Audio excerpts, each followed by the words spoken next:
Grace and peace, everybody. We are back. You saw the thumbnail. You saw the title. It's Thankful Thursday. We're going to have a great show for you. So I'm going to tell you right now, before we even get too far afield, make sure that you have your beverage of choice. You got your snacks on the side, and you are not driving any farm equipment, because this one right here is going to be a hoot and a holler. We got a great show planned. I got two fantastic guests planned for you all, and we got some topics. There's a spicy topic that I have not even addressed yet. And I think it is going to be an excellent conversation. I think you all are going to love it. So before I get too far afield, let me go ahead and get my guests up in here. We got Kevin Briggins in the building. What's going on, Kev? Not much, man. What's good? Just ready to cause chaos, man. You already know it. We're ready to cause trouble tonight. But we're not going to cause trouble alone. No. We got a second chair today. We got Monique in the building. How are you, friend? I'm doing well. How are y'all? Let me tell you, I'm doing outstanding. When I looked up and I saw who was in the green room, I said, man, I've been living right, y'all.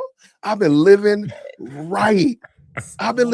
Y'all. There was some days, man, I'm like, Lord, am I living right? Is my living in vain? But lo and behold.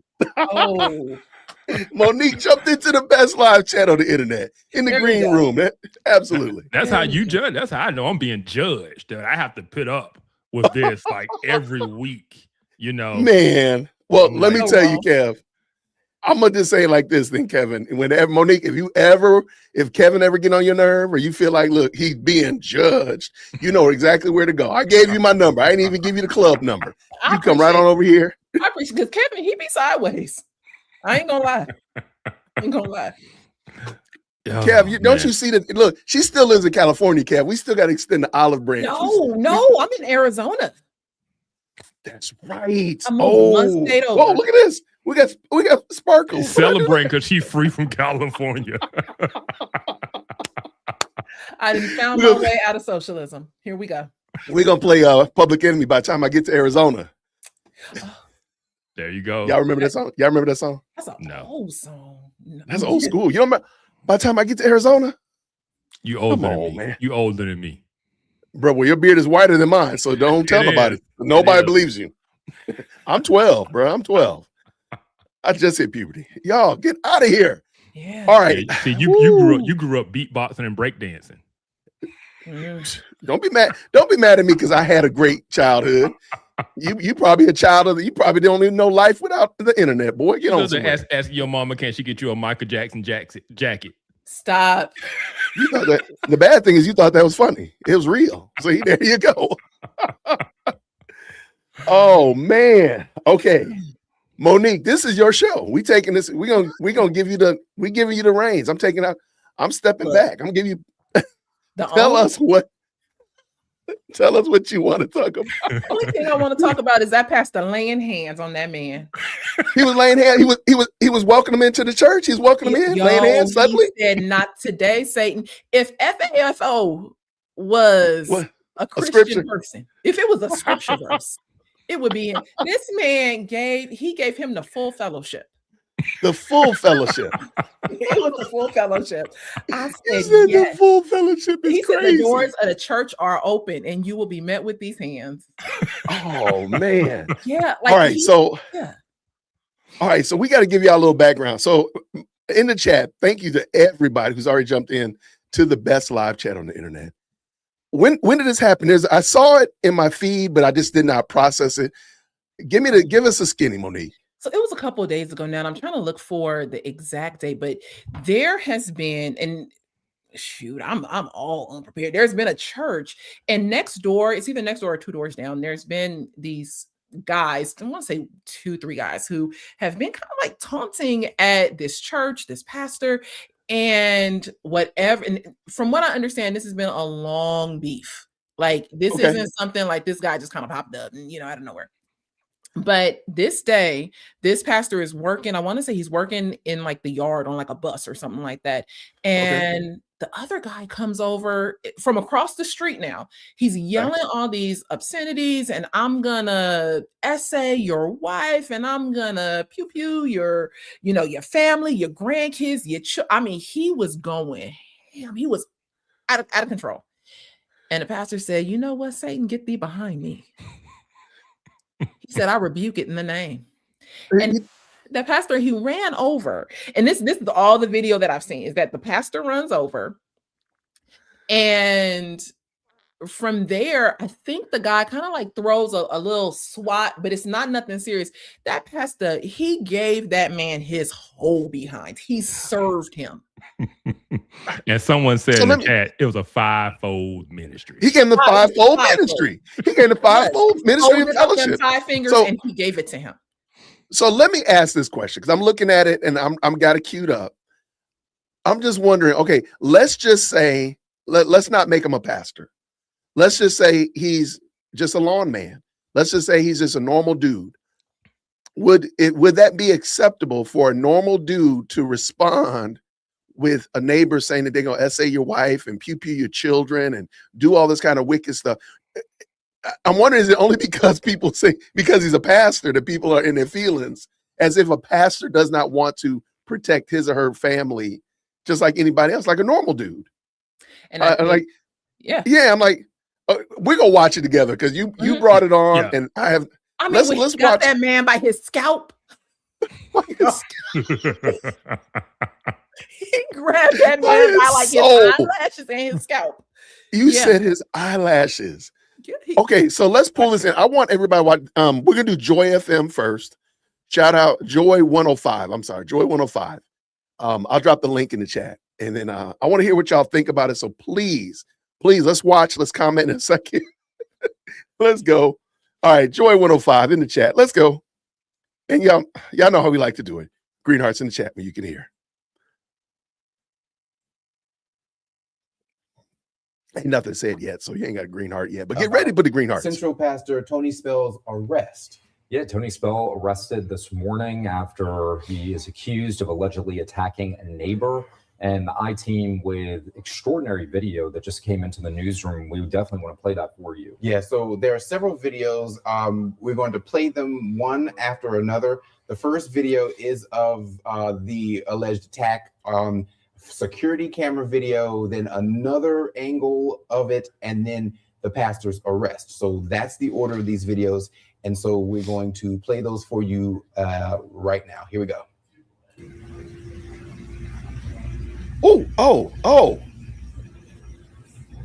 I ain't seen this video. Oh. Get it. He Where ain't he lying. slam. Yep. Knock his shoes off. Full mount. All right, that's This the day. was filmed from the victim's cell phone, from what we were told. Oh. And that's after He took there were that some man's words exchanged, and then you see Pastor Spell running across the street. And that's why the video is so shaky. So it's the victim's point of view. Oh, he gonna be a victim, all right. And then this is video of him being arrested.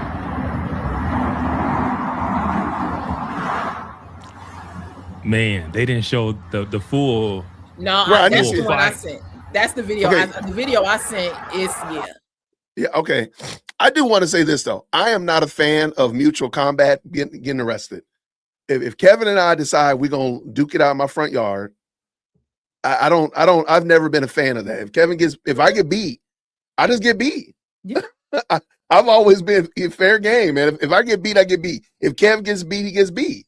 man. That's it. And then we just walk it off. Like, why do the police got to get involved in that? To me, I think that's never been cool. Anyway, now if somebody brings a weapon or somebody, goes above and beyond his fisticuff, then maybe so. But if we just fisticuffing, which it looks like they was just know what happens when you lose the fight.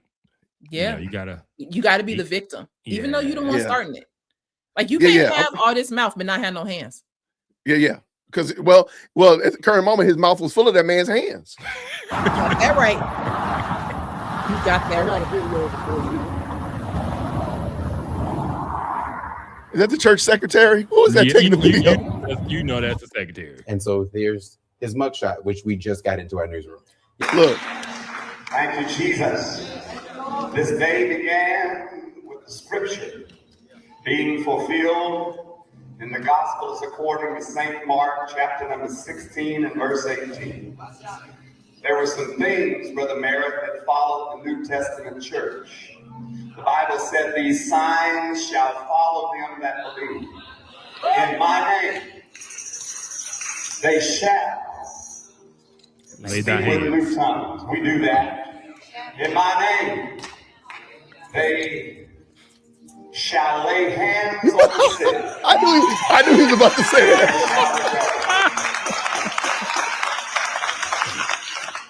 So today, Brother Merritt, and all of you, I fulfilled the scripture. I laid hands on the sick. Hold on, man. Hold on. I got to. I had hold no on, idea man. I got said that. I did not either, man. Hold on, man. Hold on. That one there was a violation. Personally, I wouldn't have it. No way, sir. No way. Yes. All I want to know, I hate to say it, but he might as well go ahead and put his bail cash app at the bottom because he gonna get somebody's tithes tomorrow this week. I was like, let me know what is the cash app? What is the cash app? Where's the GoFundMe? I'm not even Pentecostal. I'm gonna go ahead and drop you a little bit. Yeah. He said we will participate with the full body of scripture. He said the fivefold ministry. Yeah. Because you know why? You know why we needed him? It's an evil world we live in. That's why. Let's finish this up. I don't know how much recovery they're going to have. My man right here is dying laughing over there in the corner. He is.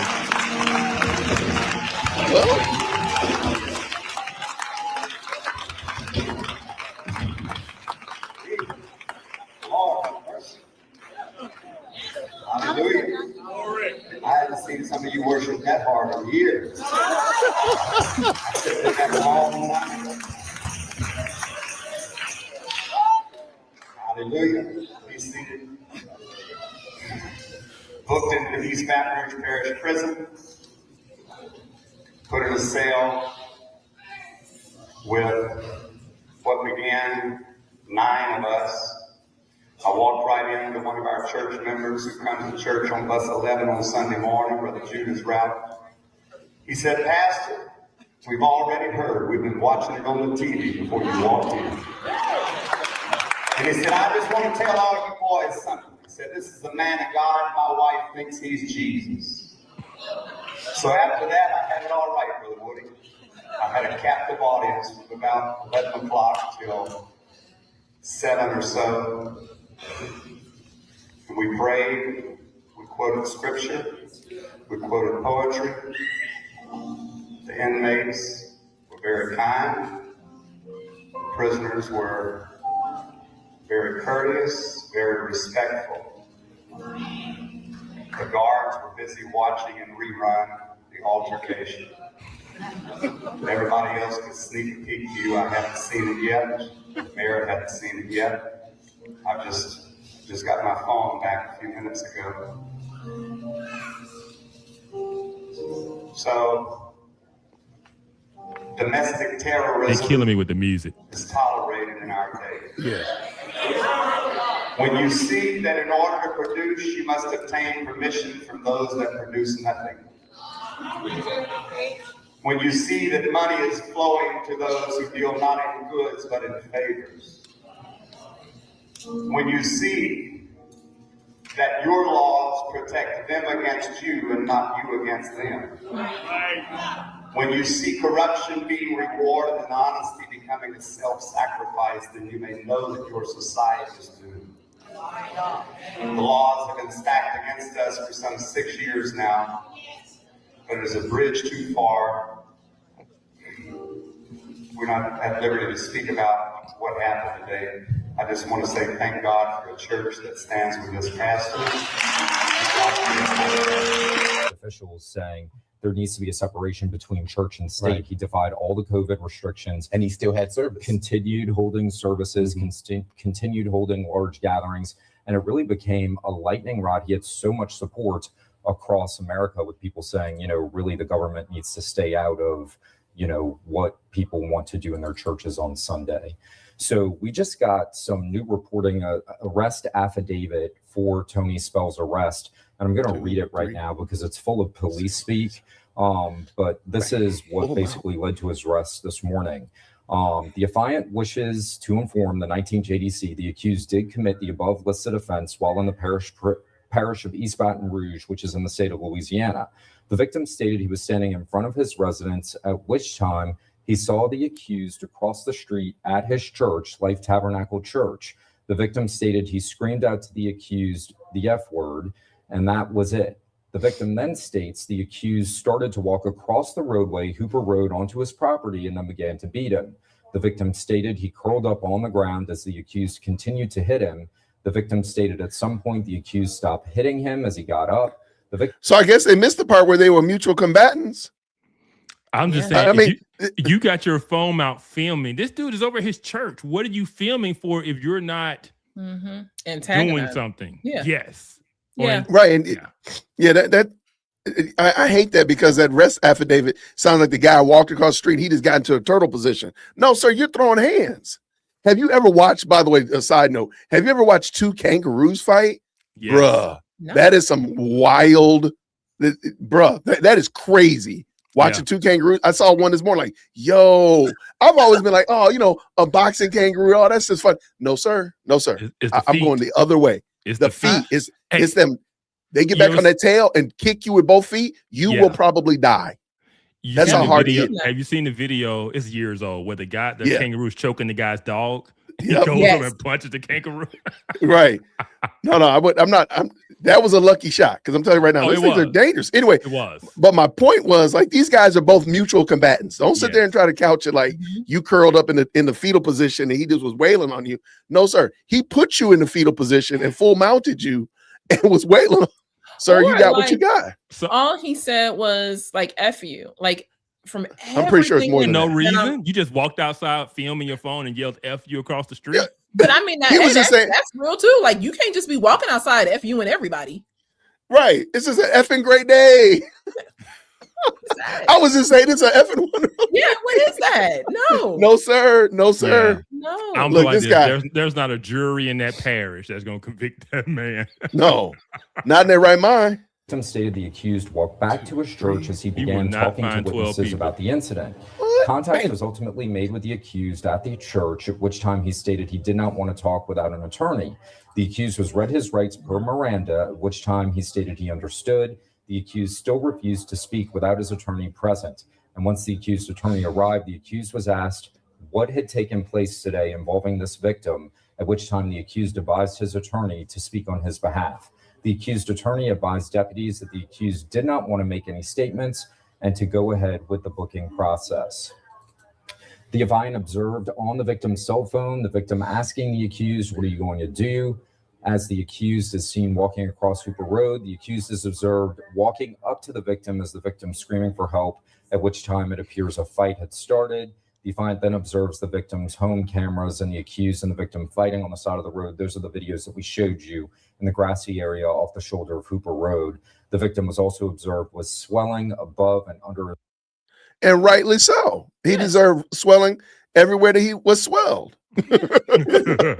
Everywhere that you was swelled, sir, you deserved it.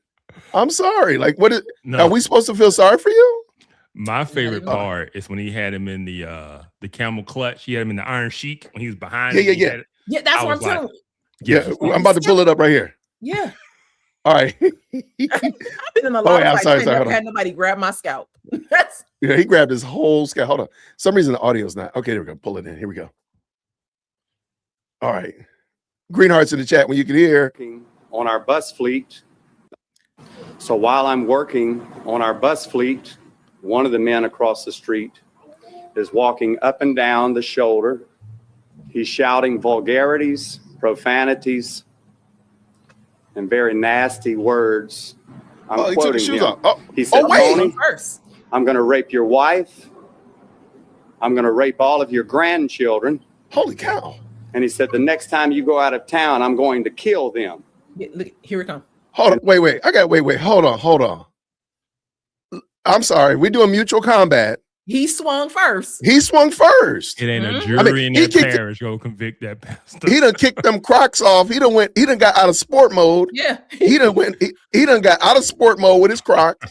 And he said he about to do some damage. The problem is he was not ready for Pastor. Pastor called on the name of the Lord. Yes, see. And when you know what happened though, when he realized that the pastor had the name of the Lord, guess what the young man said? I have nothing. Yeah, no, that pastor walked on that dry land just like them. Yes, he did. The Lord didn't parted the grass for that man. He trampled on your Crocs. He trampled your Crocs under your foot. He didn't know he was dealing with one half of the Sons of Thunder. He didn't know that. Okay. Not the other half. Not the other half. What's wrong with us, man? But wait, look, we gotta watch him grab his scalp. Oh, okay. And very nasty words. Kick his shoes off. He walks up to hit him. Tony, I'm going to rape your wife.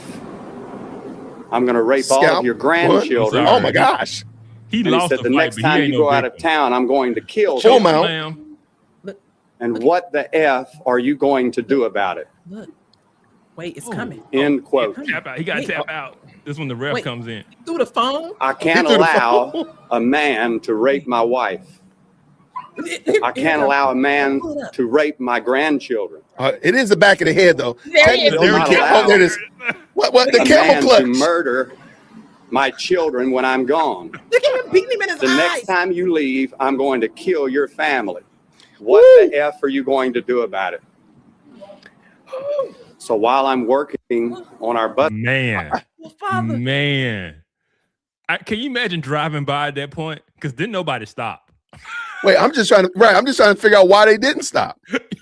I'm stopping throwing bets. I'm stopping to bet. I'm betting on the pastor. Oh man. Oh my gosh. Okay. Oh, man. All right. Okay. I need both of you all to do me a favor. I need you to step into the opposition position. What's wrong with this? Tell me what would be wrong with this. Make the opposition argument, Kevin.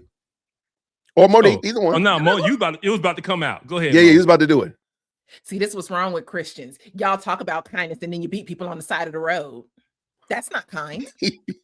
Or kindness is a fruit of the spirit. Or you're supposed to turn the other cheek.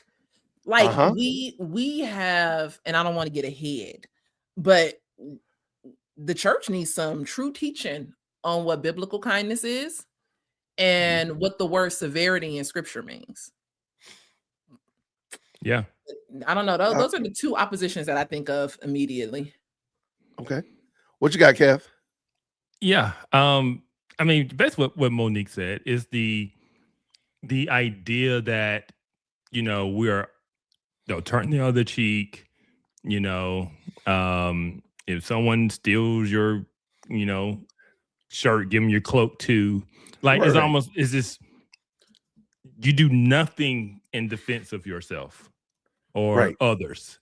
And you allow evil to just transpire.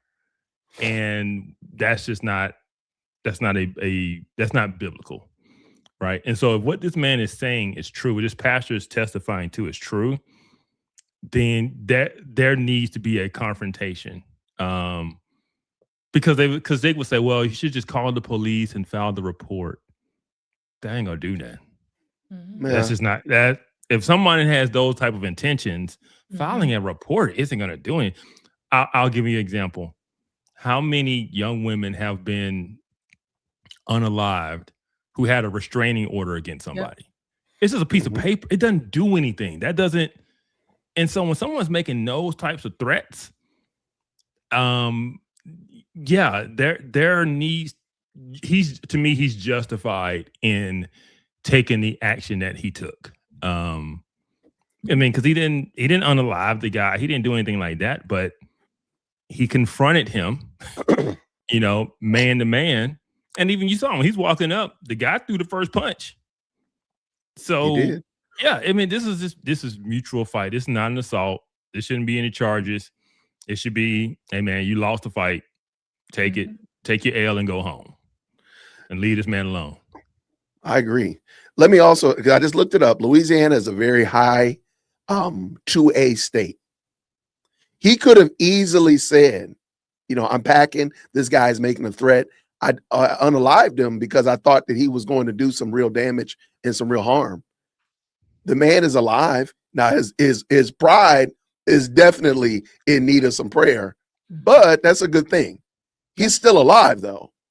And this man, as far as I can tell, all he did was mollywop him with his fist. He gave him that right and left hand of fellowship. Oh, right. He didn't give him the 22 of fellowship. Yeah. The 9 millimeter. Right. So, so I'm like, as much as you're hurt and your feelings are hurt by it, sir, you need to leave him alone. Yeah. And I'm sorry, there was no. Now again, he probably could have got away with, pulling out a weapon and doing something else. He could have done that. And the cell phone evidence, because I noticed they don't bring up his cell phone evidence because there is evidence of him recording beforehand. They don't happen to bring that up, but I digress because I'm pretty sure it probably says some of the stuff that he said. Yeah. I'm gonna F your wife and rape your kid and do all that stuff.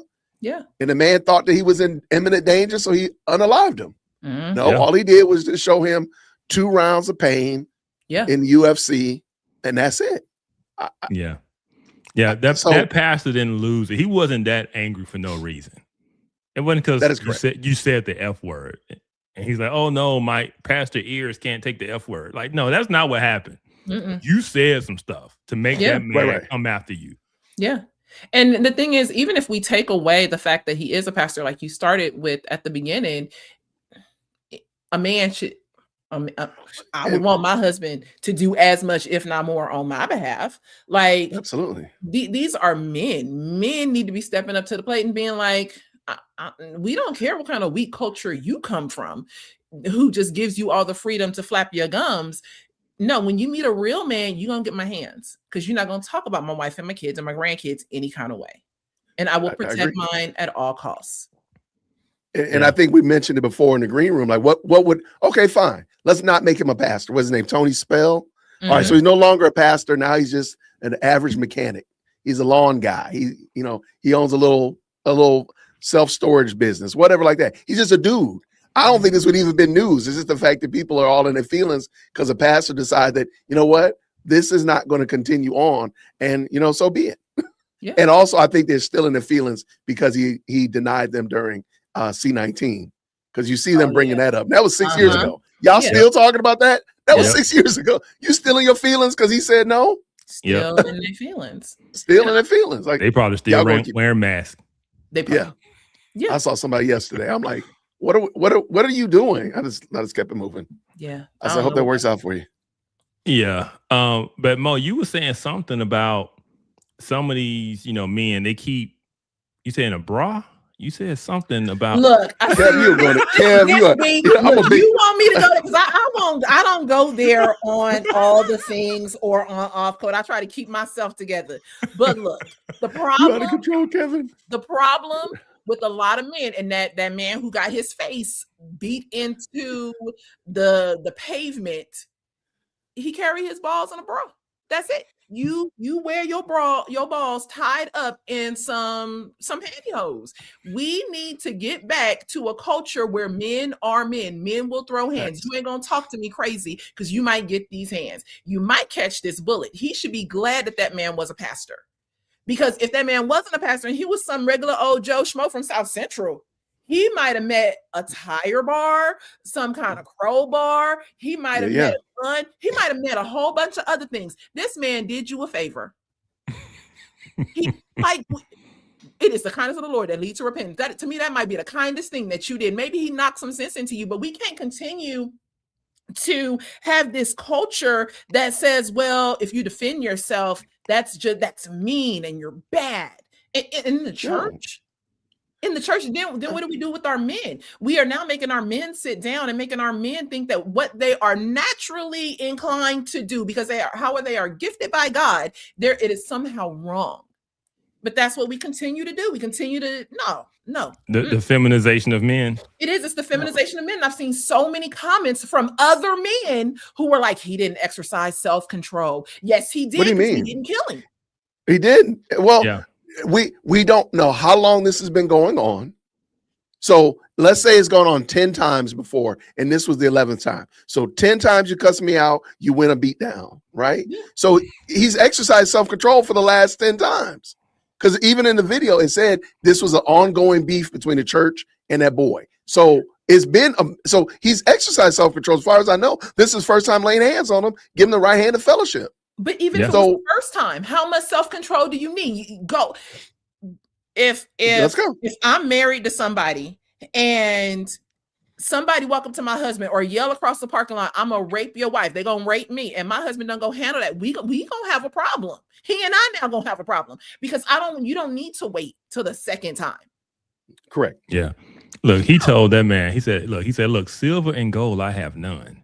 But what I have is these hands you can get. You can get plenty of these. These hands I got plenty of. And clearly I counted at least 13 punches. So at least 13. So he had a lot for him. Scalp grabs. Yep. But I will say this on a serious note. We're having fun with this, but on a serious note, because you mentioned like stand your ground, Second Amendment type stuff. Mm-hmm. I'm just gonna be honest. I don't know. The other guy actually had the stand your ground in his pocket. Because that's he's probably coming more at true than him. false.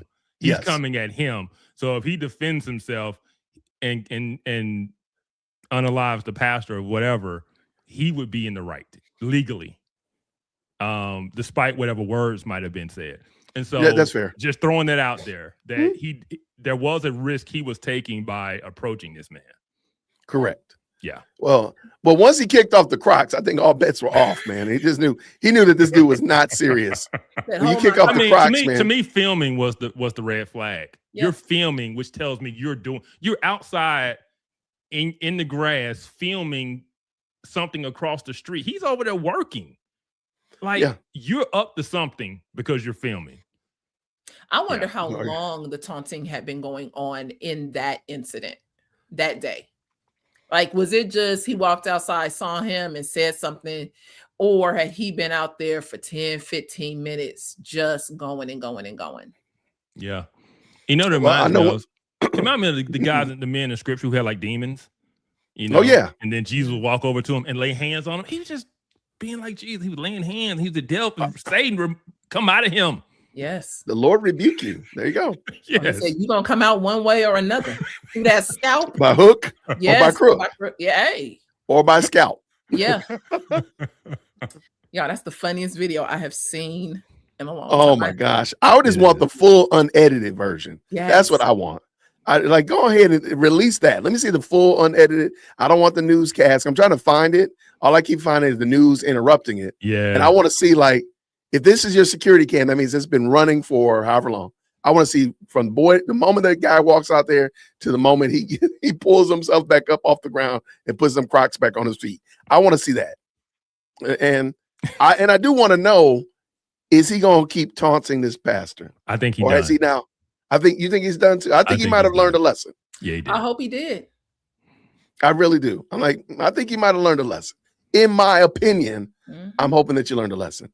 Now, I'm looking at let me just pull this in real quick so we can look at it together. So I'm looking at the press conference, and it looks like he has a good contingency of his church community there supporting him, which I think is extremely telling. Again, that looks like a good contingency of his church, but let's just hear what he had to say. This opportunity to thank the media, this great host of friends, and church members for coming out today and showing their support and standing in solidarity with us. I'm going to give you a statement of the events that occurred on yesterday, June the 23rd. That's 2 days ago. 2026. At approximately 9 a.m., I'm out on the church parking lot. Okay, so if he's going to, that's interesting that he's telling the story. He's breaking down what actually happened. So I guess he can talk about it. Yeah. I'm telling you. Usually they're not. You don't see them doing this often. No, you don't. It ain't 12 people in that parish gonna convict that man. He good. No, he good. He knows he good.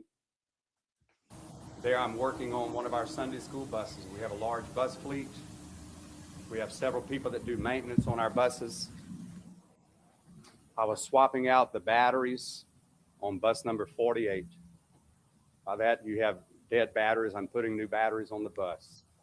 So while I'm working on our bus fleet, the individual across the street, one of the men across the street, is walking up and down the shoulder parallel with the bus, which is about 100 yards to my south right now, or 100 yards to my east.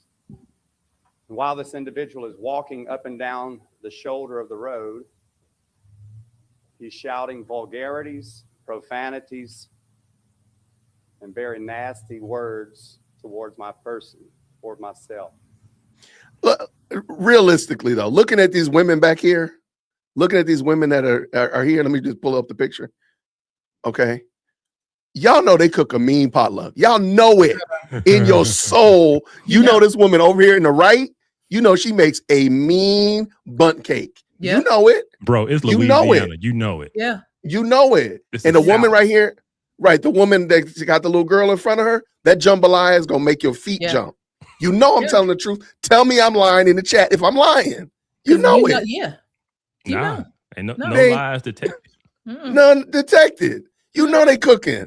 Because that's fine. Y'all go ahead and arrest this man if you want to. They going to have a potluck and go on and pay off his fine, pay off the buses. Look, I might need to go on down there. Look.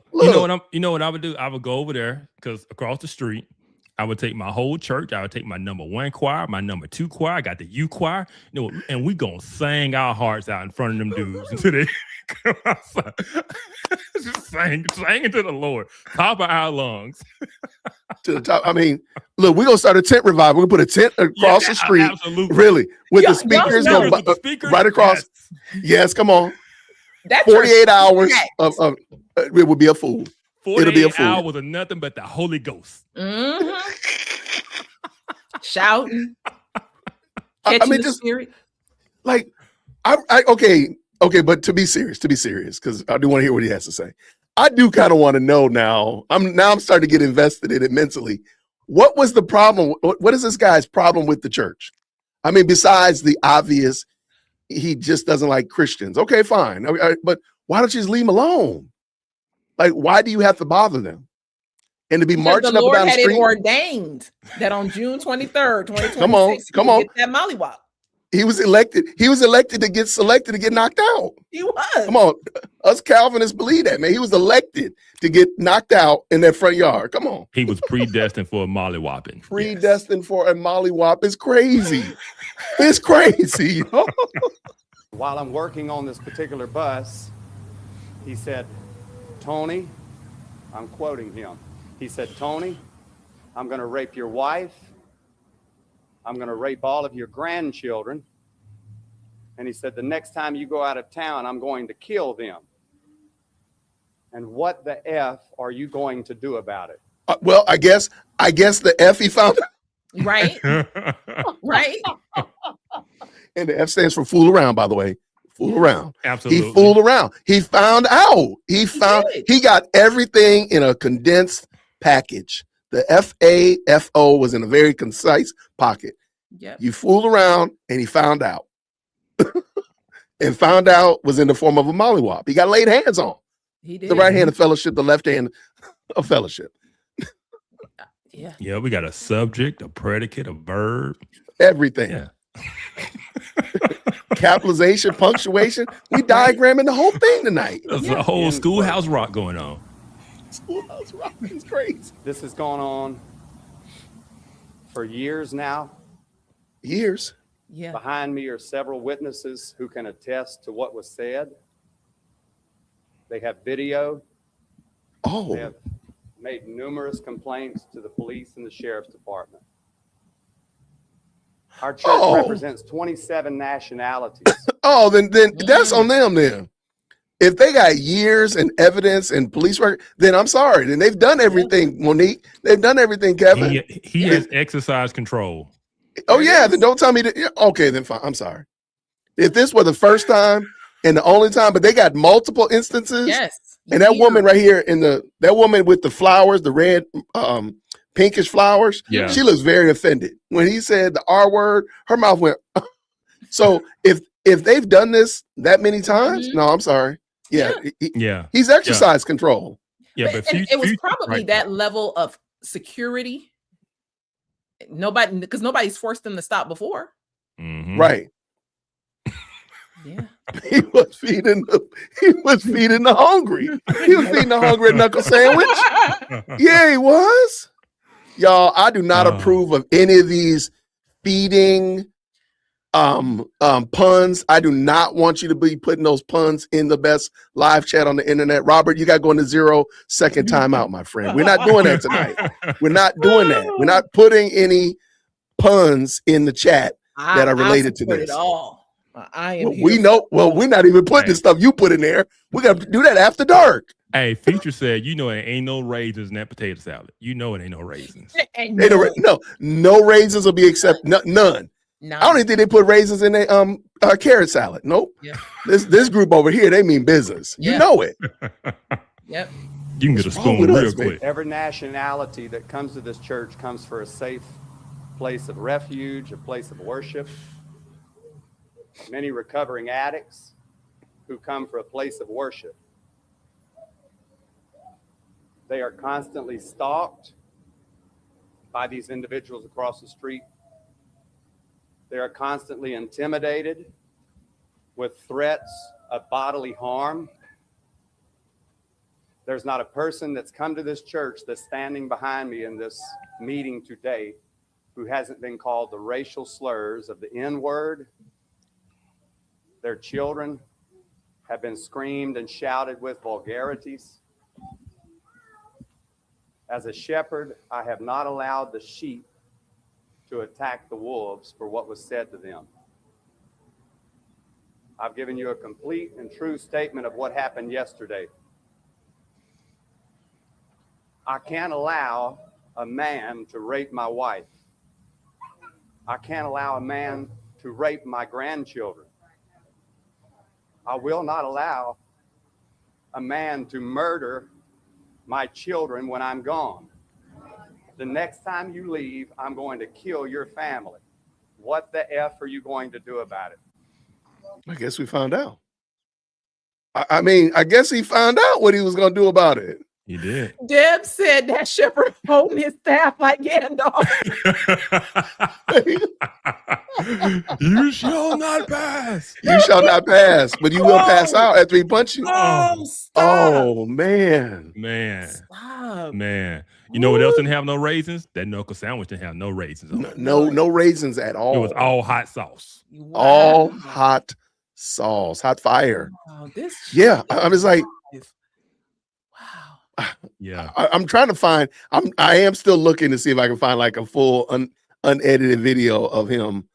Just it's probably the not actual out yet. combatant. It's probably not out. No. They just got what the news have. Yeah. Yeah. This one right here, they're gonna want this one to go away. Yeah, when the news realize they don't have a story, they like to let things kind of go away. Yep. I know that for a fact. But they try to just like let it slide. But yeah, that was I'm sorry, like years and everybody got videos and all this kind of stuff like that. No, it's okay. In my opinion, it's perfectly okay. Yeah, so that was man. Either something could have been is wrong with those guys, whether it's demonic, whether it's mental illness. But when you're talking about years of that and you escalate to that type of language, that violent language, you never know what that person might do on a Sunday morning. Yeah. That's the situation that need to be handled. Especially that many police reports, that something should have been done before now. Yeah. And I mean, and given the fact that we are in a world where every Sunday, at least twice a month, there is a note of some church being assaulted somewhere in the United States.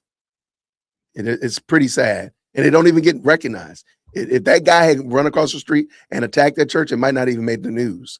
The only reason it's on the news is because the pastor went the other way. Instead of wait for him to come across the street, the pastor said, let me go ahead and meet you. Let me consider, do I have the hands to take out a 20-year-old? Now, what needs to happen is this 20-year-old needs to consider and think about the fact that he let a grandfather beat his tail on the side of the road. Right. Yeah. Yeah, you might need it. That's probably why he called the police. Because I'm 20. This man is definitely north of 45, if not 50. And he just whooped your tail. Yeah, he's in his 50s. Yeah, easily. If you got grandchildren, you definitely. he mopped you. So yeah, the young man probably did need to call the police because he was deeply offended by the fact that he got drugged out here on I-5. Sure did. Sure did. And Daryl in the F-150 rolled by, did not stop. Okay, now he's 48. Really? Okay, He's he looks 48? good. Okay, 48. Yeah. Yeah. I mean, he probably got married young. She probably got married young. Okay. Well, all I know is so- if I seen you a picture of a meme holding somebody's scalp, just know y'all gonna have to send bail money. Just know it's about to be lit. Yeah. No. Yeah. No. Thank you, Yeah. So, Amethyst. and when you send me that, I'm like, I'm just gonna text back, Mo, don't do it.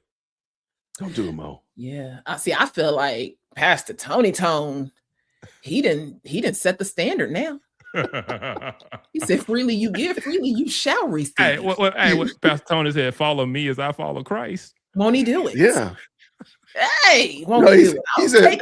he said, follow me with this follow through. That's what he said. I'm following all the way through with the punch. I'm following through. Yeah. He didn't just punch and like pull back. He said he followed through. Yes. Yes. Yeah. Yes.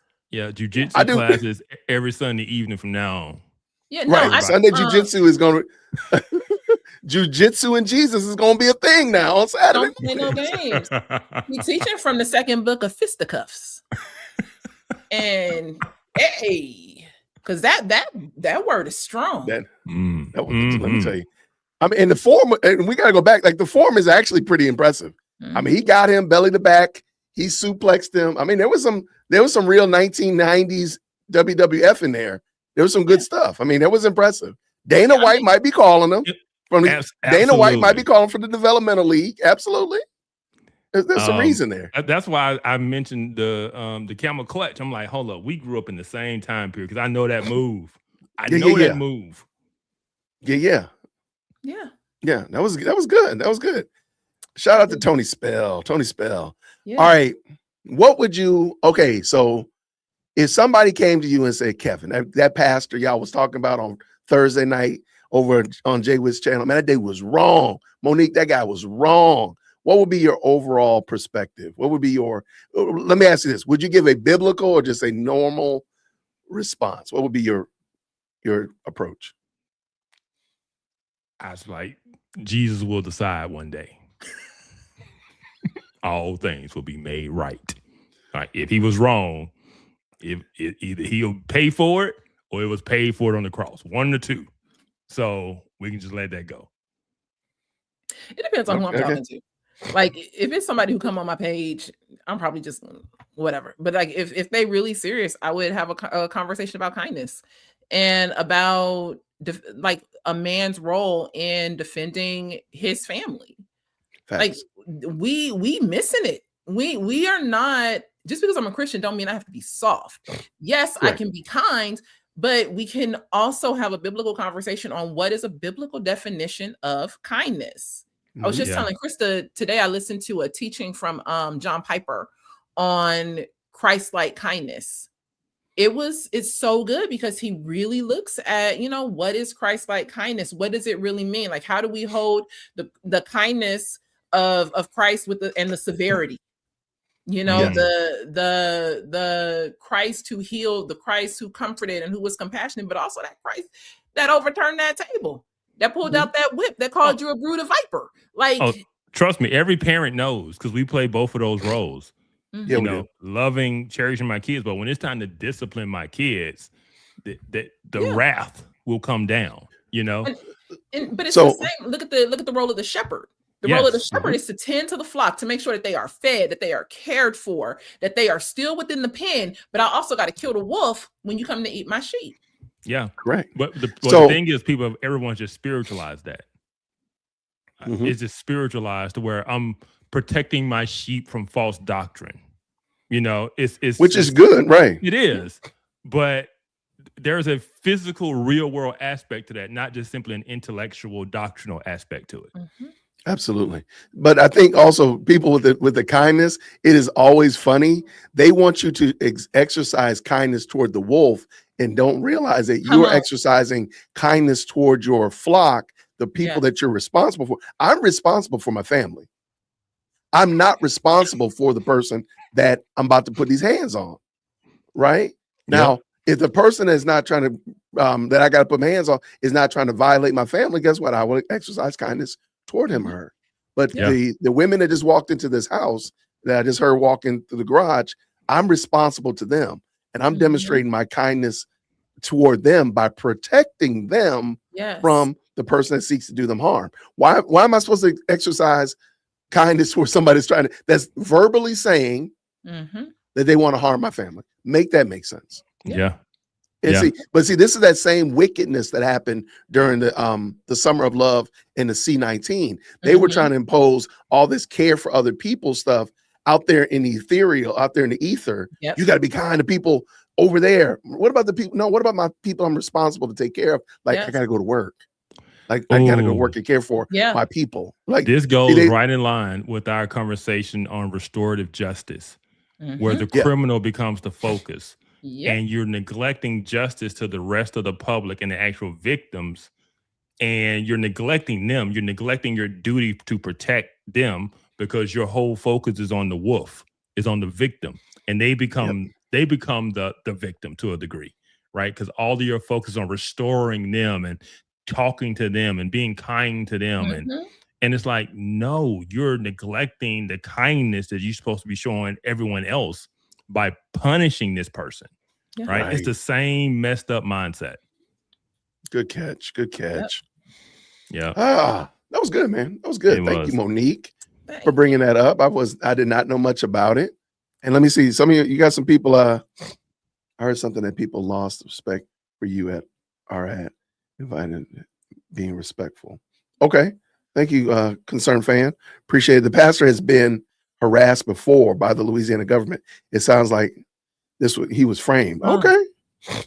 I mean, it's very possible because, again, like we already heard, they didn't like his stance on C-19. So it's very possible. Very, very much so possible. I saw what Bob put in the chat about it's up to us to the pastor just arranging the meeting. Vengeance belongs to the Lord. The pastor was just arranging the meeting. He was just trying to arrange the meeting. Look, in the military, we had a very similar slogan to that. We did. We were trying to arrange meetings. Right. We're just here. We're just secretaries. I'm just booking his calendar. That's all I'm doing. There it is. I'm just booking calendar. All right, man. That's crazy work, man. Thank y'all so much. All right. Now let's shift gears. So we're going to shift gears to actually what we were going to talk about tonight, which is what we'll call is regular blacks and the others. And I've been checking out this brother's name is Dennis Sperling. He's a legal expert. He's an attorney, and he was talking about the fact that there's so many people, quote unquote, racist out there now who are feeling free and empowered to be quote unquote racist. And I want to talk a little bit about that, but real quick, let me shout out Amethyst. Thank you so much for the Thursday night Holy Humor at Whitaker Park. Thank you so much for the 2.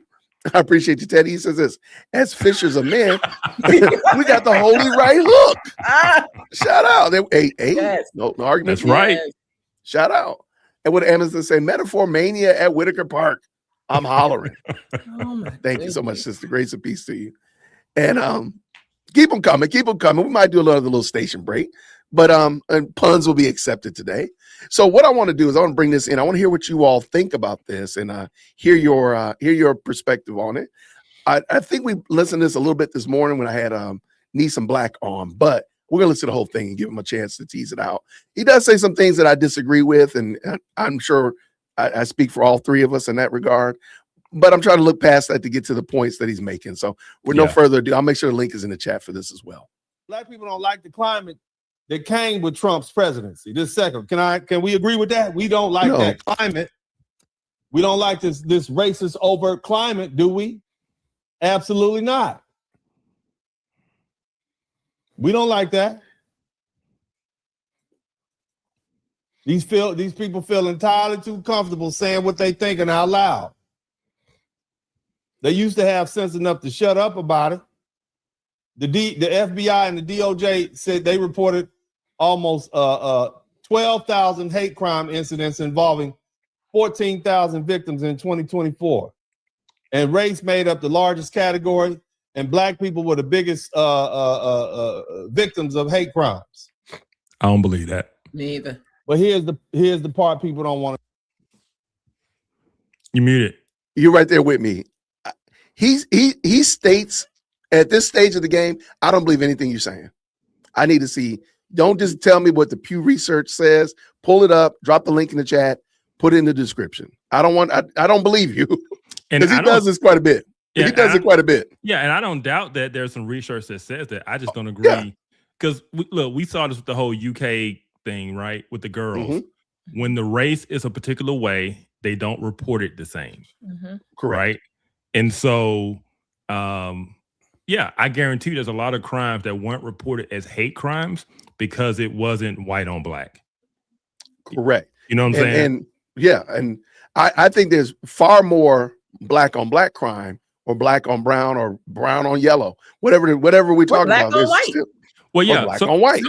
So for example, what we do know when it comes to homicide, there are more white people killed by black people than black people killed by white people. Just homicides on an annual basis, which is crazy considering the disparity in numbers between us. And so even though we murder more of them, you're going to tell me that they have more hate crimes against us? I don't believe that. I don't believe those numbers. It's probably consistent with the murder numbers. If I had to guess. I also wonder, I argue that hate crime is already a weird title in itself. It because is me saying that, right, it's very subjective. There's no, like, a murder is a murder versus a hate crime because you stepped on my Jordans or you cut me off in traffic. That's a hate crime in some people's mind. So there could be a lot of different. Matter of fact, what would be the what would have been the Pastor Spell? Would that have been a hate crime if the guy was black?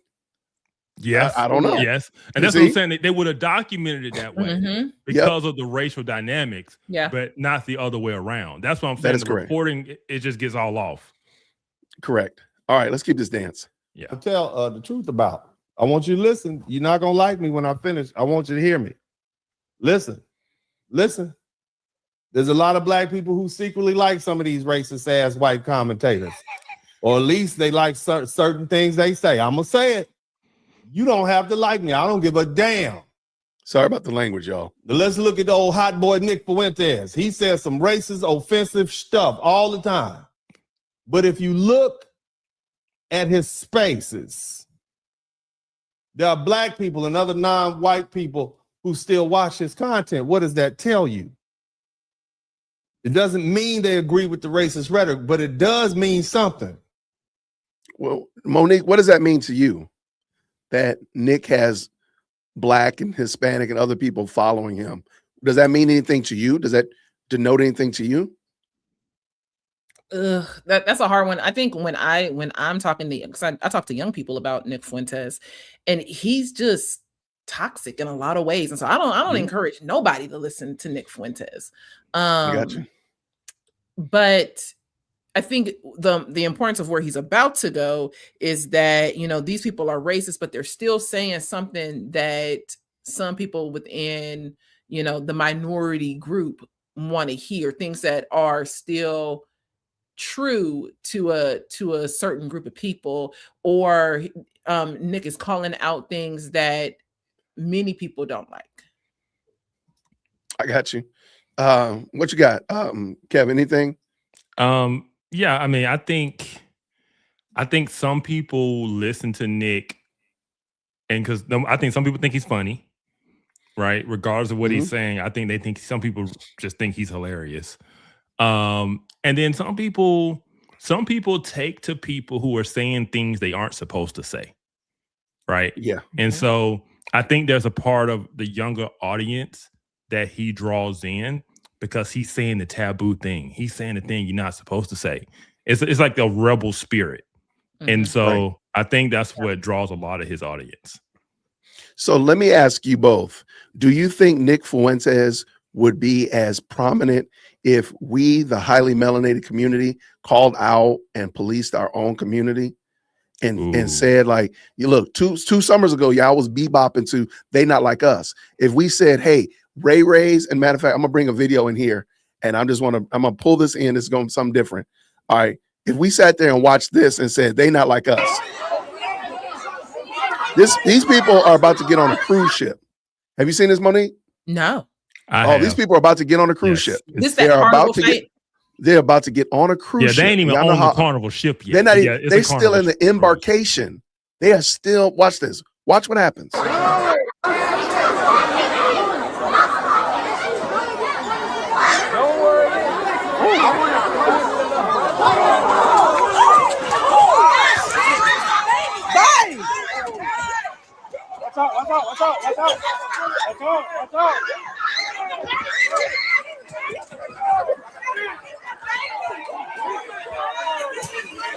I'll just stop right there. Do you think that Nick Fuentes would be as popular if we called this stuff out amongst ourselves and said they not like us? This is not acceptable. If we policed ourselves, do you think the Nick Fuentes, the Chud the Builders, the Lily Gaddis, Sneakos, all those fools, Myron Gaines, do you think they would be as popular if we called this stuff out within our own group? No, I don't actually think so. But we would have to not just like, I think it's Amethyst Angel said it. And, Nick calls out what many minorities only talk about in their living rooms. And it's true. Well, this kitchen table conversation, living room conversation, if we actually were calling it out consistently, they not like us. This is not Black culture. This is some rogue YN stuff. This ain't behavior. for us. Yes. This is bonnet slides and pajama behavior. This is, look, you already knew what was going down. Oh, yeah, somebody been listening to April, a ratchet tame behavior. Ratchet tame behavior. Yes. We know that this is something. But we as soon as we open our mouth, then you a coon, you Uncle Tom, you a this, but you only saying things like that so that you can get the payout. You can have people on your side. No one is actually addressing the true behavior that these people have. Right. Yeah. And to me, go ahead. No, I was gonna say, like, when he started off talking about how this climate, because Trump's back in office, I'm like, this is the problem. Y'all don't even realize what started this. It has nothing to do with Trump. This is a reaction to the summer of love. This is a reaction to 2020 BLM. This is a reaction to all white people are racist. This is a reaction to white people are the reason for all of our problems. And it's like, okay, we the reason for all your problems. Okay, let's watch this. Let's talk about this. Let's look at your behavior. Let's look at what you're doing. Look how many of y'all don't even marry the women that have your kids. Look what y'all doing. Come on. Look how you're killing each other.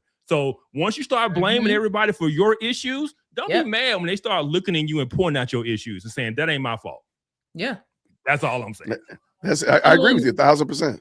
Someone asked what YN stands for. It stands for. I was gonna say I was gonna let somebody else just type say it the in whole chat. word. If they can just put in the chat, maybe. Oopsie. Yeah, right. That's a young N-word. Yeah, young N-word. And it's the description to these young guys who are out here shooting up the block, just living crazy. They call them YNs. Young, yeah. Because they're the kids you see with the guns shooting at each other, just acting a fool, just city takeovers. Yeah, city takeovers. Teenage takeovers, all that. Yeah, that's so let's keep this going. I agree with y'all both that if we keep and I personally I believe that the Lily Gaddises, the Nick Fuentes, the Sneakos, the Myron Gaines are all the outcropping the fact that we have not called out our own and policed our own people group and said they're not like us and called it out. And said no, and we allow the name calling and all that kind of stuff to kind of stop us. Oh, I want to be called an Uncle Tom. I won't say anything. We'll just say it in the quiet places. No, we need to say this loud and clear. This is not acceptable behavior. This is not Black culture. Yeah, and I'm just thinking because you just said they're not like us, and it just really hit me. Who want to be like us? Right. Who is the us that we want? Right. As a group, we're at the bottom of everything. But see, it's that level of pride where everything is Black girl magic, Black boy joy, like you kangs and all of that. Like we won't accept the correction of like your culture really is a lot of crap right now. Like all this stuff that's associated with Black culture, it's trash. But because we have started this mentality of you can't correct us, we are not humble. We don't have to listen. Like, you can't tell my kid what to do. So what? This kid had a gun going into the liquor store. Like, we shouldn't talk about that. We should only talk about what happened to him as opposed to his participation in whatever that was. Like, there's no correction. And Proverbs talks about people who don't receive correction. I heard this one commentator talk about, he said, when you don't want to accept your failures, the only alternative is to embrace the bottom. And so you take what's at the bottom and you uplift it like you like it. You uplift it like you're proud of it. And I'm like, yeah, because it really makes no sense to kind of be proud of some of the things that we claim to be proud of. And like you say, black girl magic and all of this nonsense. But in the same time, we want to be like, oh yeah, but I'm also oppressed. And I'm also like, why your black girl magic didn't lift you to the heights? Like, what? Like, this idea, it just it's inconsistent that we're kings, we are really gods, and all of this nonsense. We done built everything in society. Yeah, we built everything, we created everything, but at the same time, these other people can just hold us down. It doesn't make sense. No, there was a video of Steven Crowder calling out black culture. He went DEFCON 5 on it. I cannot find it. I'm gonna find it. He went off about black culture. It was a very short video, but it was he basically said, like, black culture's trash. Like, what do you mean we want to be like that? What are you talking about? What have you made that people honestly want to emulate? Which I think we need to have that honest conversation. Openly have the conversation. Forget this quiet, sitting at the dinner table. We need the open conversation. What is it about our culture that the highly melanated culture that you really think is commendable and one that needs to be reproduced in society? What is it? Yeah, and that's the thing. To a certain degree, they do. Black people do kind of determine what's cool, and other groups will follow that to a certain degree, but they're not living their life like it, right? You know, they might want to dress like us. They might want to listen to rap music and say the N-word and be cool, but they ain't out there sabotaging their lives. They ain't out there degrading their women. They ain't out there doing all those things, right? And so it's a difference. Yeah.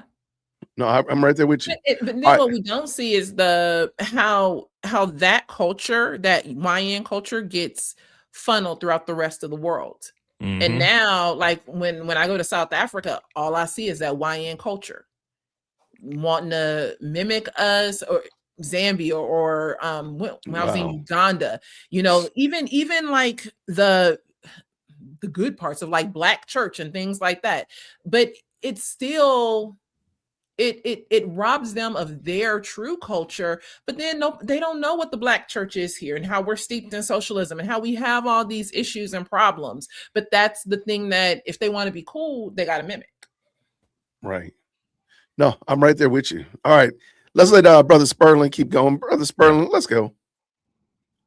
It means that some black people are so frustrated with degeneracy inside of the black community that they'll listen to somebody they don't even like because he's saying out loud what a lot of traditional, regular black people have been saying privately for years. Tell me I'm lying. I mean, he's not lying. He ain't, but the problem is privately. Right. That's exactly where I was gonna go. I was gonna say privately. Like, why I hate to say it. Why aren't we saying it loud? But the same thing go for fools like Chud the Builder. Look, man, you ain't got to like what I'm saying, but I'm telling you the truth. I know my people. I listen to my people. When that man gets on the internet and says that you are chimping out, right? We don't like how it sounds, especially coming from this white man. But why didn't we make the adjustment when we were saying you was acting a fool back in the 80s? Yeah. Dude. We didn't make the adjustments. Now 40 years later, Chud the Builder saying something, you get offended by what he says, but the behavior, do I need to bring back up that fight on the Carnival Cruise? Do I need to bring that back up? Like, we're watching this foolishness. Oh, I don't believe that fat meat is greasy. We're watching this foolishness and we're watching this. Yeah. These people need to go take fighting lessons from Pastor Tony. Right, Pastor Tony. Look, jiu-jitsu and Jesus on Saturday. Yeah, come on, stop playing. Host a class. I mean, really. Square up in scripture. Because y'all clearly don't know what y'all doing. Yeah. I mean, 18 people got banned off a cruise ship. I hope they ban you off of Royal too, by the way. I hope they ban you off of all cruise ships. I mean, that's some crazy work.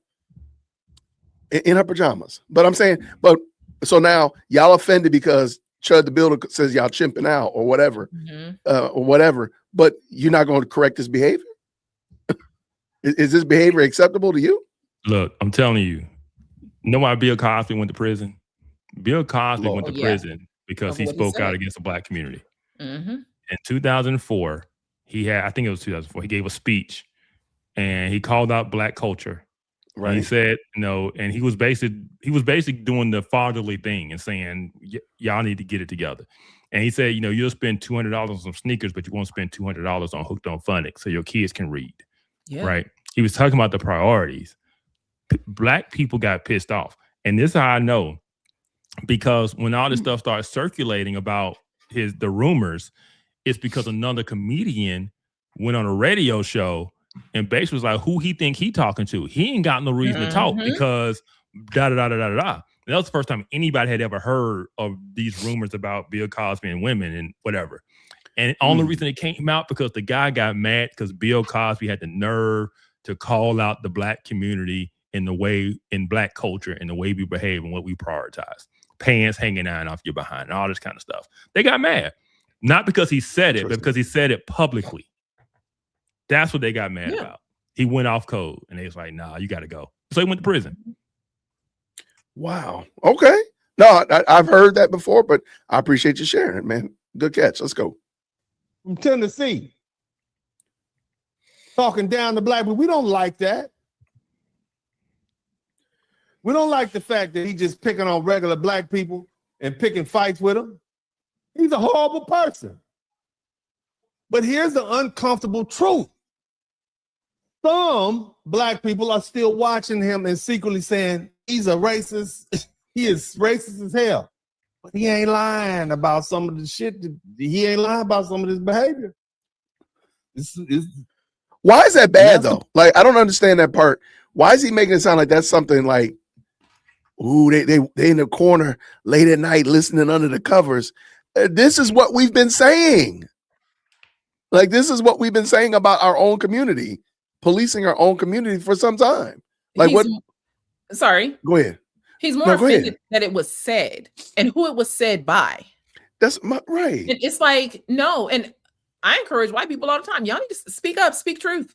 Like, we can't be offended if the truth is being spoken. Correct. Even if it comes through a vessel you don't like. Yep. Is it true? But he's more concerned with the fact that this person is speaking truth about things against people with his skin color than the fact that it's actually true and you have a platform to be able to address it. But instead, you're going, come on, he a racist. A broken clock is right twice a day. Is the racist right or is he not? And is he only a racist because he's saying things that you don't like? Right. The biggest thing that the black community has been afraid of and always tried to avoid was proving or hinting to the racist white supremacists being right about things they said about black people. And so that fear and that avoidance has made us not share things we know are wrong publicly. Like, we'll talk about it at home, but you don't talk about it publicly because we're insecure and we're worried about what someone else might think of us if we say it out loud. As if they're blind, as if they don't have eyes to see. And if you're not talking about it, or it's not that we don't talk about it. Publicly, we will talk about it, but we will blame it on systemic racism and oppression. We will make the issue something they did to us, right? Instead of addressing it from a personal responsibility, instead of addressing it of, y'all need to get it together. Y'all need to, get your culture. Y'all need to, stop making, babies and all this type of stuff, that the real truth that needed to be said, they wouldn't say it.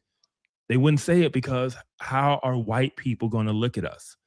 And that's the biggest hindrance to, and that's what created this black silence. Black silence. I got you. Let's go. No, that's a good catch. Part nobody wants to admit. I'm gonna tell it. because I don't give a damn. I'm gonna tell you exactly what black people say. We tired of it too, aren't we? All that cutting up and acting a fool, you can't even enjoy yourself. Yep. Tell the truth. People, these youngsters, young and old, out of control. And the same thing applies for people like Charlie Kirk, the gentleman who got shot, and that fool Marvin Gaines. And some of these other online non-black conservative podcasts. I'm telling y'all the truth. That's why so many black people watch them. I think he's missing a point that we are conservative, not because of Myron Gaines or Charlie Kirk or whatever like that. We're conservative because we believe in conserving the values that have brought us this far as a people, family, of course, faith, and it's such of that nature. We believe in conserving that needs to be continued into the next generation. Ain't got nothing to do with Charlie. Ain't got nothing to do with anybody else, except what I can truly believe is from the scriptures and being biblically informed. We're not conservative just because it's trendy. We're not conservative because it's cool and whatever like that.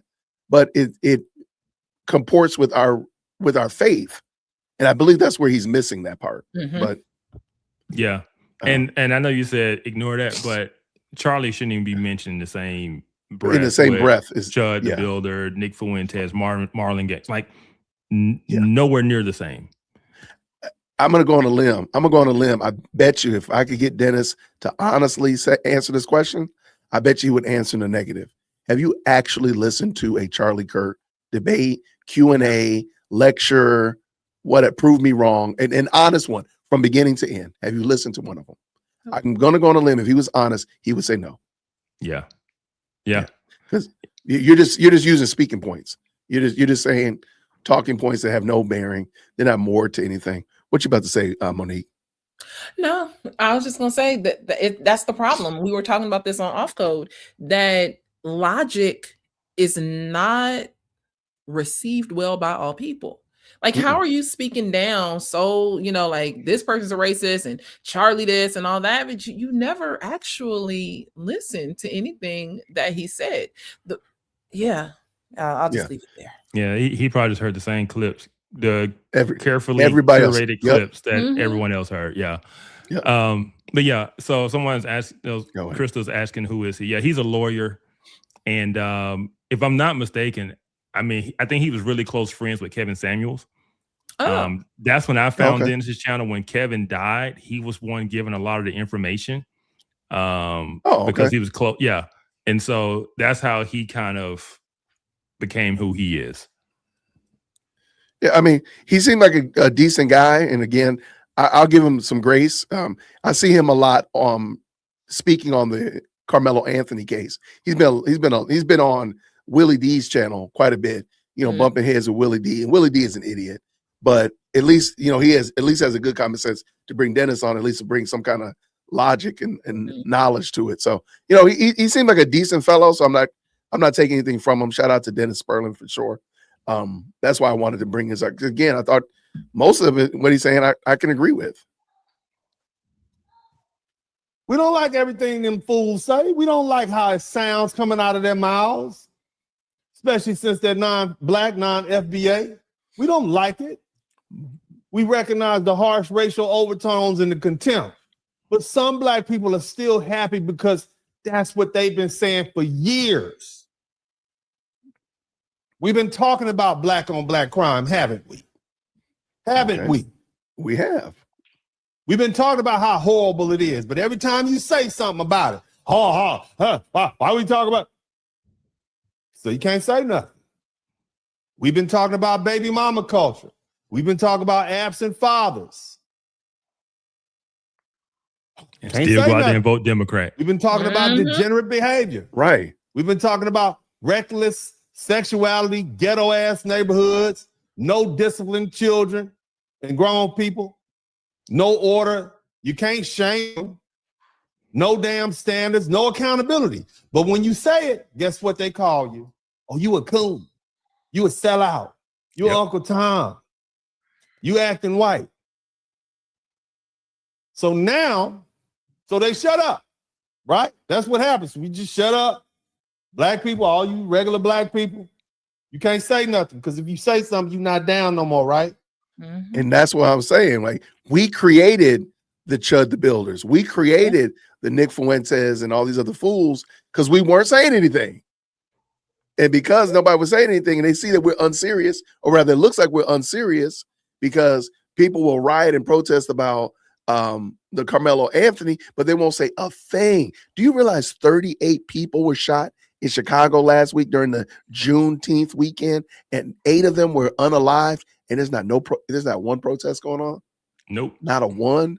Yep. 39 people were 39. shot. 8 were deleted. Yep. I think the Because Black youngest Lives was like Matter. 4. That's Right, a normal but weekend. that's well, it is a normal weekend in Chicago, but not one but y'all losing y'all minds about Carmelo Anthony. Mhm. Yep. But y'all not protesting anything about what's going on in Chicago. And that's a regular weekend. Like you said, this weekend, we coming up on another weekend. There's gonna be some amount of people that are gonna be deleted in Chicago this week, is starting tomorrow to Monday morning. Yep. And there won't be any protests about that. So when they see that, they say, y'all ain't serious. Y'all out here rioting and protesting about or raising a fuss about Carmelo Anthony, who, by the way, you know he did it. You done twisted and finagled and origami the law into some kind of pretzel to make you feel good about it. But there are people who are innocent bystanders.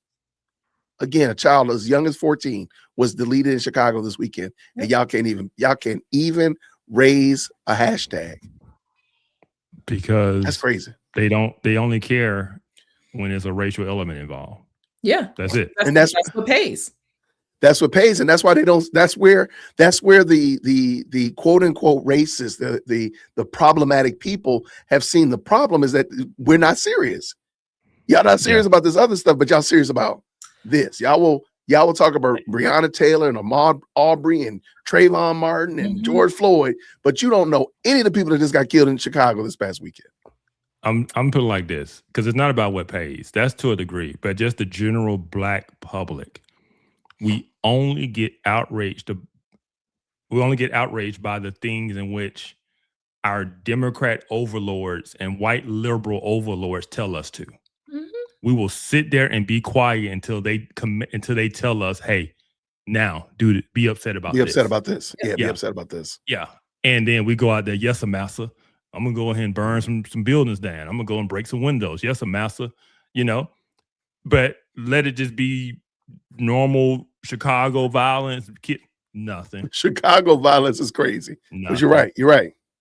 Yeah. Well, they don't care. They really don't. All right, let's go with Dennis. Let's go, Dennis.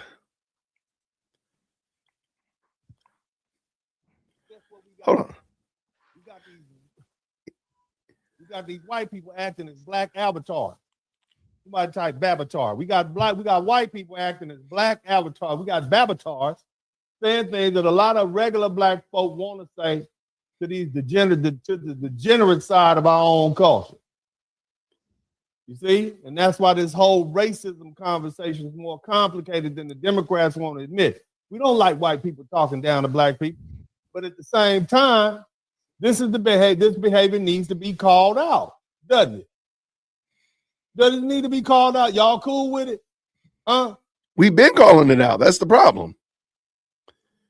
I'm not cool with it. You got all these black folks destroying the image and our safety and our stability and in the future of black America, and a lot of regular black people are tired of being forced to defend them just because they lump us all together because they're all black. We tired of that. Tired as hell. Some of these people, you went to the military and served for years and you went home and now you got to live next to some clowns. Acting a fool, smoking weed, cutting up. It's the same reason black people call the damn police when the foolishness in the neighborhood gets out of hand. Tell the truth.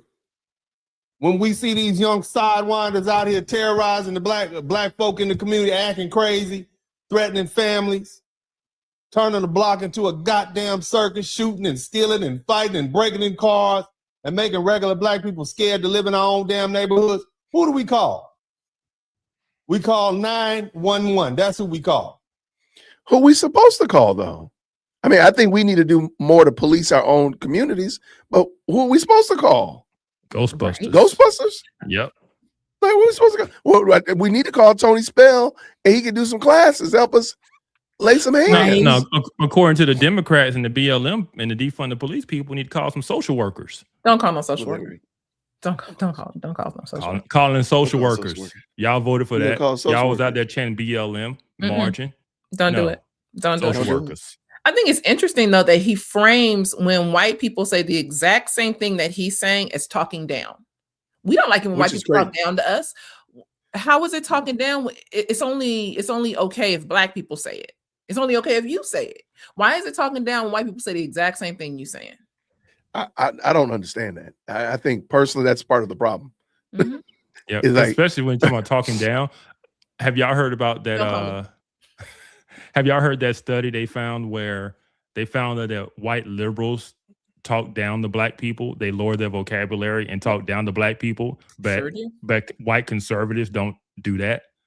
Yeah. Mm-hmm. So you want to talk about talking down? It's not the person that's just kind of being honest about what's going on. Talking down is the person that treats you like a child and talks to you like this.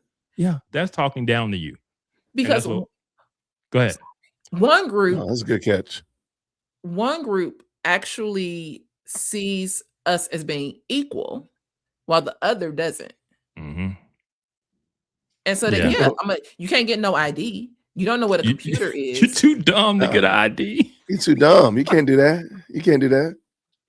No, that's a the governor of New York said the kids in Harlem don't know what a computer is. Yeah, that's crazy work. That was crazy work. You're too stupid to get a job, so let's just put everybody on welfare. Yep. Let's just make everything free. Let's just start, socialism in our country. Like, no. All because they think you're too slow. Hey, let's get rid of the testing standards because black people can't pass. Black people can't, right? Because testing standards are racist. Yes. Yep. Don't you remember during BLM, the Summer of Love, they removed all college entrance exams? Yes. Standards, and now look where they are. Okay. Yeah. So how did that work out for y'all? Because that was whiteness. Standards are whiteness. Yes. Crazy work. Mm-hmm. It is. And that's not just talk. The Pew Research Center found that 38% of black adults, grown people, said police spending in their area should be increased. What's wrong with that? Pew also found that black adults wanted police funding in their community to either stay the same or be increased. Did you hear me? So that whole defund the police was never a black thing.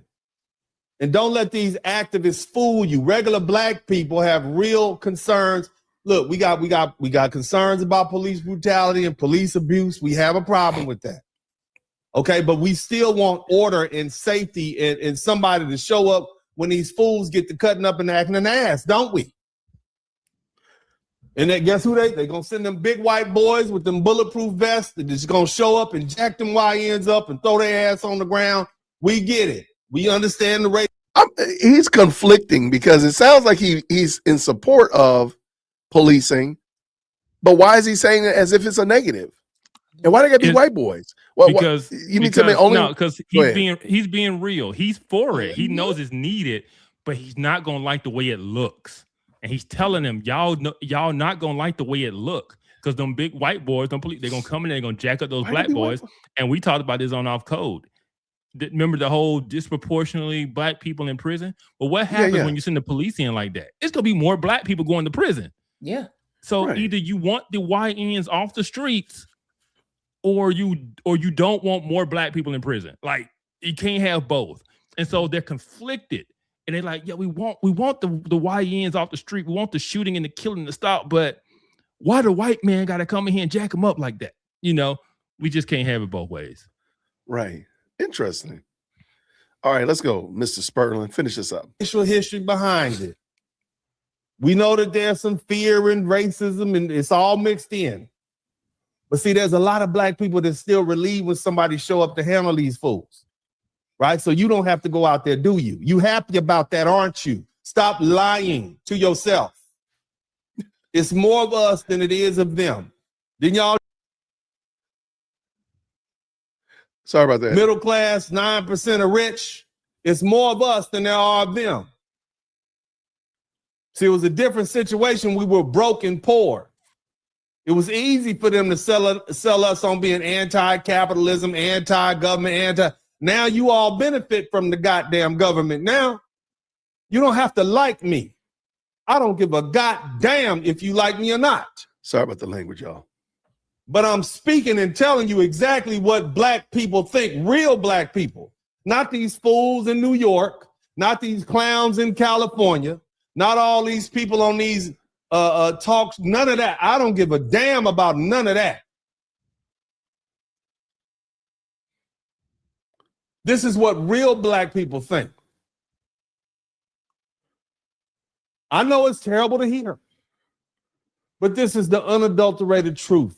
And that's why Democrats have to stop pretending black people only care about racism.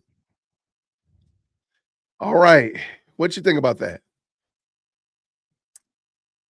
It reminds me of a conversation I had in the hair salon a couple months back, where it was like people from a little bit of every age category, from I said like 28, 29, all the way to like 80. And somebody said something political, and I was like, and then they were like, what do you think? And I was like, Father, because it was all and I was like, well, calling on the Lord. I sure was, because I was like, I really want to get my hair done, but I don't know how this is gonna end. And so I was like, well, you know, honestly, I'm in favor of a lot of these things. I am not in favor of all of these policies over here and all that. And, you know, I appreciate what Trump has done. And this old lady turned around and was like, girl, me too. Now, I don't like the orange man, but I'm glad he's getting rid of all these illegals. And then we had this huge conversation about all of the things this guy is just saying, how we need more policing in our neighborhoods, how people need to start calling out all of the culture that's just drugs and gangs and violence and shootouts, and they're afraid to walk home at night. They can't send their grandkids outside, like all this stuff. But they don't want white people to speak on it. Or white people to, you know, be the ones to address this conversation and stuff like that. So it is, we are, it's like Kevin said, we're the ones who are in control of our solution. But it's really going to take a lot of people speaking up and being like, no, we're not doing this. This is wrong. This is out of control. Now, I say that, and like, yes, it's going to take black people to speak up, but that doesn't mean that white people need to be silent. Right. Truth is truth. And so we need to just speak the truth. No, I agree. I agree with you 100%. Krista wanted to hop in for a minute. I didn't realize that. I'm sorry, Krista. You didn't know she don't want to hop in. That wasn't the. Are you looking at my text? Yeah. I'm sorry. Oh no, I think it was it was about collaborate. I don't know what that means. I am not one for social media. She wanted to restream this through CFP as well. Yeah. You always can do that. Yeah. Yeah. Okay, let me put my glasses on so I can understand what you're talking about. Sorry. No, but I mean it's too late now. Oh, I'm sorry. It's too late now. That's why it might be too late. But yeah. I'll send it to you. You can chop it up and use it on your channel. Yeah, you're always welcome to dual stream. Always. Okay. You never have to ask. No, I'm sorry. I should have asked you about that when we first hopped in. I apologize. But you know, to the point that you were making, I would love for us to say, okay, what is the amount of conversation you want from outside of the black community, i.e. white people, other people that are not black? How much criticism do you want from them? And how much criticism are we willing to give intra-group? And I think we need to look at that and say, okay, we only want this much criticism from outside the group, but we're willing to start criticizing ourselves and critiquing ourselves and holding ourselves, here I go, I'm about to cuss y'all, hold ourselves accountable to this degree. Right. But we need to start, but at the current moment, we're not doing that. At the current moment, we're not doing that. We will duck and dodge and give all kinds of excuses for all kinds of degenerate behavior and blame it on everything from racism to dust on the backside of Pluto, instead of just saying we make bad decisions and we got to stop doing that. But we'll blame everybody else under the sun. Which is why white people have a right to criticize us. And why they have to. Because I wrote an article on this. And basically, if you're going to say white people are responsible for you, they're responsible for your outcomes. And when you don't meet your outcomes, it's their fault. Then if I'm responsible for you, then I must have control over you. And I have to have the right to tell you what to do. And I can criticize you. And I got to tell you what time to go to bed like a child because you got to get up and go to school early in the morning, right? If you can't handle what you're supposed to handle, if I'm responsible for you, then I get to rule over you and control you.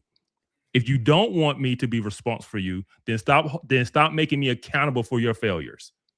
Otherwise, I'm going to take control over you because you can't be free. You don't deserve to be free because you can't handle freedom. And so keep blaming white people, and white people going to start telling you what time you got to go to bed. Right. No, you're right. You're on the button. I agree. Tuck you in. They'll read you a story, you can't have dessert. It ain't good for you. I mean, I'm just saying, like, you got obesity problem. All right, well then we're gonna tell you how much fat and salt you can put in your food now. Your back is too big. You seen that one video where this heavyset lady blamed black people being overweight on racism? Oh, yes, Brittany Cooper. That was Brittany Cooper. Brittany Cooper is a mess, man. She's such a train wreck, man. Absolutely. I'm just saying, if they're responsible for everything, then they're gonna have to be in control of you to make sure you ain't salting your food too high because your blood pressure high. Like, But then that also begs the question: well, what are you responsible for? Nothing. Yeah. Nothing. That's been the issue with the black community. We're not responsible for anything. Yeah. It's all the white man's responsibility. Yeah. All the white man's fault. Yes. That's the message they send. That is the weak message that we send every time we whine and cry. Cause slavery. Because my grandparents. Because reparations. We come up. We got every excuse why we can't. No more fried chicken. That's right. You getting it baked. Yep, baked chicken only. and only chicken breasts, legs and thighs got too much fat. Really? Darn, I like chicken thighs. You're gonna go lean. I'm team thighs. Yeah, me too. Okay. Yes. Me too. I'm team thighs. Yeah, the breast be dry. Okay. Yeah, you gotta cook it. You gotta cook it a certain way. But no, okay. Well, yeah, I'll let it slide. You just said boil. You don't even get baked. Somebody said boil. Dang, they boiling the chicken, bro. Right. Come on, let's just go ahead and hold ourselves accountable, y'all, because ain't nobody got time for boiled chicken. Can we just go ahead and can we all just raise our right hand and say, I will hold black folk accountable? Because look, boiled chicken. Come on now, that's a sin and a shame. Yeah, but let's be real though. When we're talking about we need increased police, really what we're saying is that y'all, we can't be free. We need to be under a guard. Like that's what's needed. That's crazy. If you listen to that fool Hotep Jesus, that's what he said after Carmelo Anthony. He said black folk are dangerous and all this. I'm like, you do realize what you're saying, though, my guy. I know you sound like you think you're all John Wick, but no, what you're saying is that your people are savages. And they can't operate in a normal society where somebody could bump against you or whatever that nature. You do realize. I know some white people that would amen at the death. Some white racists. They would love that. They would absolutely love that. Like, we've been saying that. And then he over there saying it with his whole chest. Like, dude, you need to go sit down, my guy. Because I don't know who you speak for. You speak for yourself. Yeah. You speak for your whole self. All right. That was good. Hey, Krista, are you boycotting Asian beauty salons and beauty shops and stuff like that? Is she still Krista here? or Monique? I mean, Monique. I'm sorry. I said Krista. Monique. I'm looking at you. And said, I got to put my glasses back on.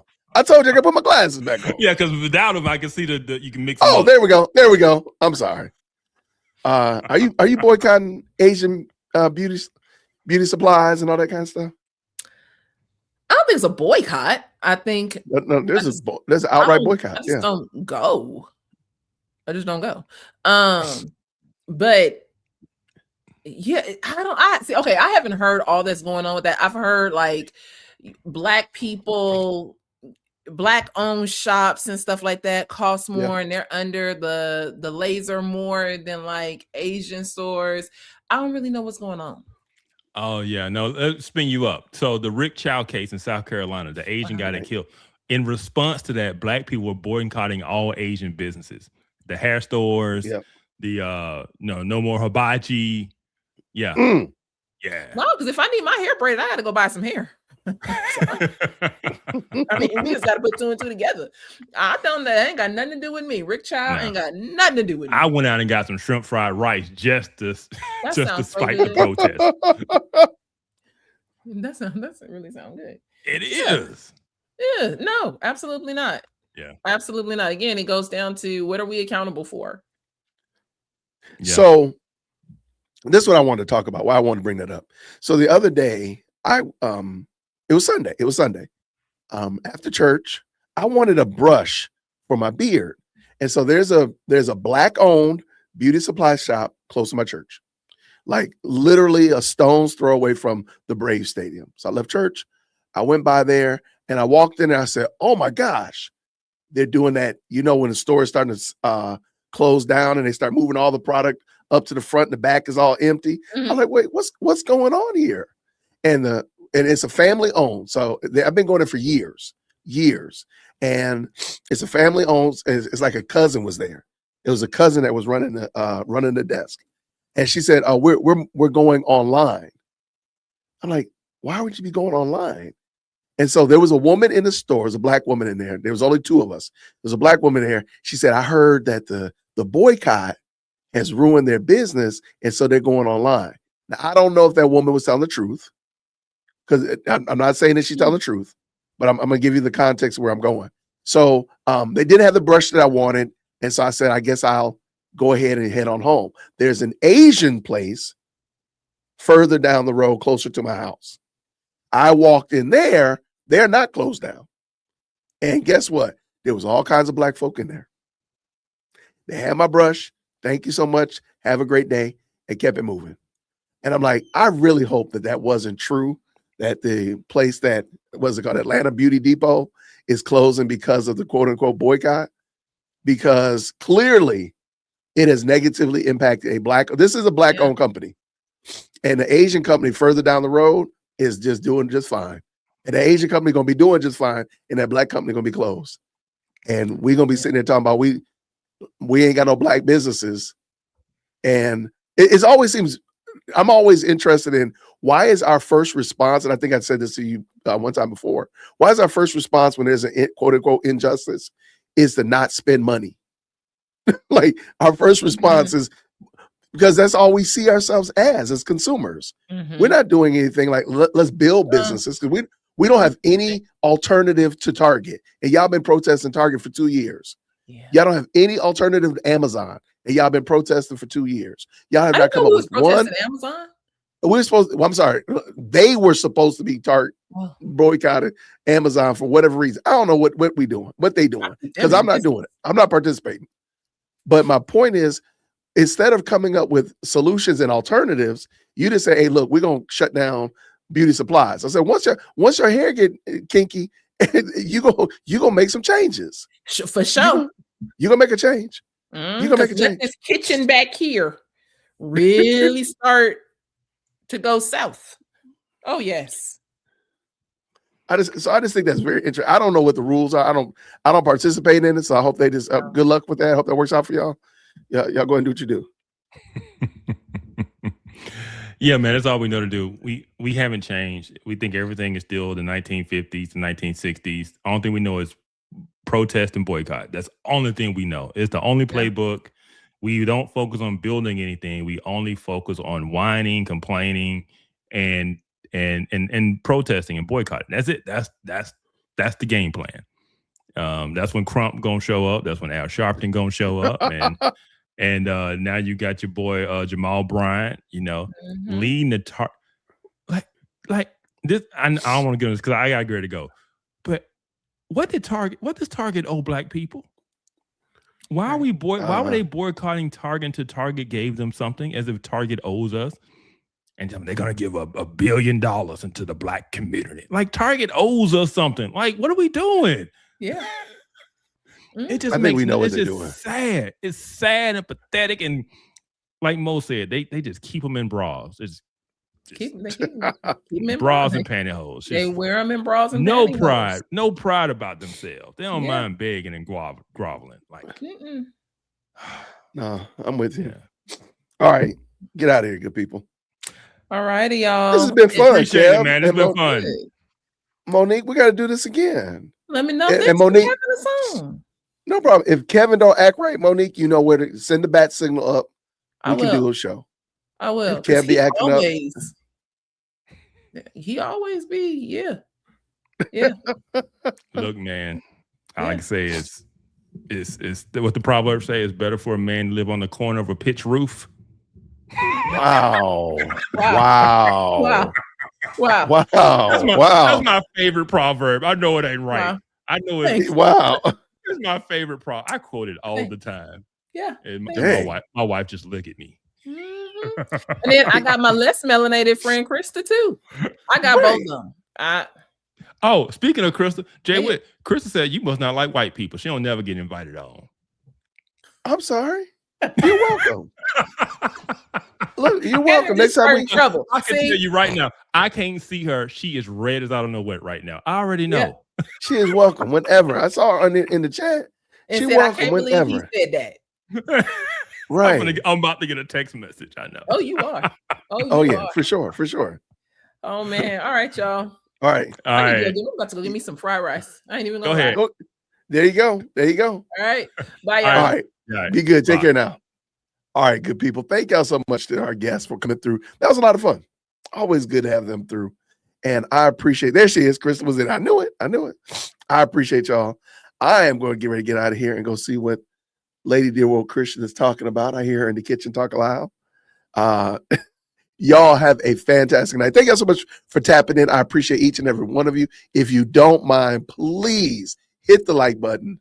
Go ahead, comment down below. What did you think about the show? Do you want Kevin and Monique to come back more often? Do you want us to add Krista in here as well? Let us know. Comment down below. All that kind of good jazz. I appreciate y'all. Have a fantastic rest of the night. I'll be on A Righteous Perspective in the morning. I think it's 9:30 tomorrow. And I just got an email about that. So I'll be on Righteous Perspective. Let's go over there and hang out with them in the morning. And no, it's my allergies are going crazy. I don't know what the problem is. They are going bananas. My allergies are going crazy. So I need to figure that out too. We will add Krista in the future. We'll not keep her away. Next time, you're welcome to come on as well. So everybody have a fantastic night. I'll see you all real soon. Until then, grace and peace. Take care. Thank you so much for tuning in to another episode of the Jay Witt Podcast. If you enjoyed today's show, please do me a favor and hit me up with that 3-piece special. Like the video, subscribe, and of course, share it with somebody who would also enjoy this type of content. And make sure you leave a comment because I do pin the best comments to the top. So thank you so much for tuning in today. And until next time, everybody, grace and peace.